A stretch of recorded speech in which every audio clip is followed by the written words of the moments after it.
For a long time, we've waited for this year. Like children, waiting all year for Christmas. And so we were nice. Because like Santa, 2020 was promised to be a performer, giving nice things to nice people. 50 years ago, we wished that 2020 would come with an era of flying cars. 20 years ago, we kind of lowered the bar. 2020 would have developing countries, fully developed skyscrapers and all. I kind of jumped on that one. By the time we got to last year, if it's possible to remember, we wanted 2020 to just be kinder to us. So if 2020 came in a space shuttle from a place no one knows, stay with me, and all we had was the promise of a performer, what would it look like? What language would it speak? I say, Kedu Kimere, how are you? As if speaking with a non-stranger, waiting for a response I could lay claim to. It was, of course, promised to be ours.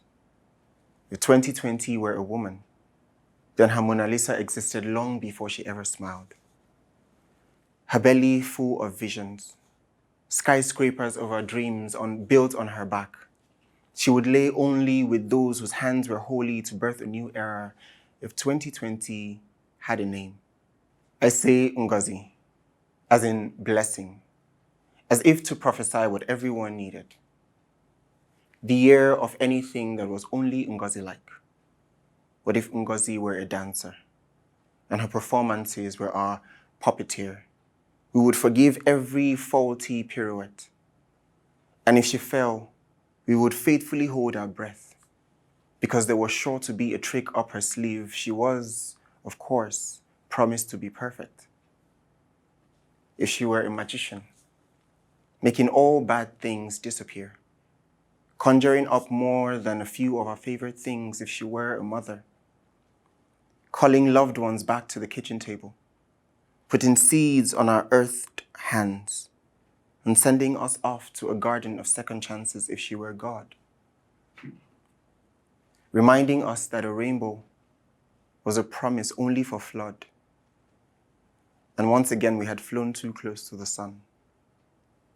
A girl walks to a dresser, picks up a coin, dusty, rough around the edges, carrying the faces of strangers. She holds it to the light to catch its reflection on the mirror. Reflection, as in an image thrown back by a body of light or sound that cannot be absorbed. She stares at it for half a minute, imagines its life story for the second half minute. She recognizes her reflection in there, dusty, rough around the edges, carrying the faces of strangers. How could a girl share a story with something so different?